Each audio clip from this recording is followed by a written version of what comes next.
Hello বন্ধুরা, কেমন আছো সবাই? আশা করি সবাই ভালো আছো। এই যে দেখতেছো, মাঠে এসেছি, কিছু ফল ছিঁড়তেছি।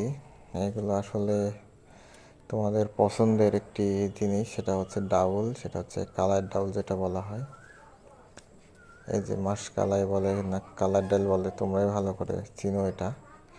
তো দেখতে পাচ্ছ এগুলো ছিঁড়তে হচ্ছে এইভাবে, যেগুলো শুকিয়ে গেছে এগুলো ছিঁড়ে ছিঁড়ে নিতে হচ্ছে। ছিঁড়ে এভাবে তোলার পরে এটা প্রসেসিং করার পরে রান্না করতে হবে। তো বাজারে এটা মোটামুটি মূল্য বেশ অনেক বেশি, 180 টাকা কেজি বর্তমান মূল্য কালার ডাল। তো মাঠে এসেছি, মাঠ থেকে এটা সংগ্রহ করা হচ্ছিল, তো আমি একটু ট্রাই করে দেখলাম যে কেমন লাগে।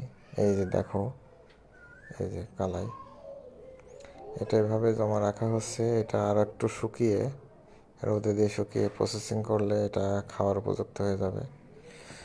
এটা কালার ডাল বলা হয়। এই দেখো, তোমাদের একটা ছিঁড়ে দেখাই।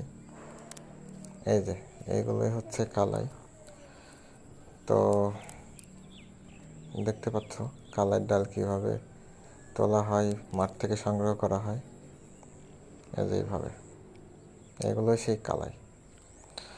তো ভিডিওটি কেমন লাগলো একটু লাইক কমেন্ট শেয়ার করে জানাবে। ধন্যবাদ সবাইকে।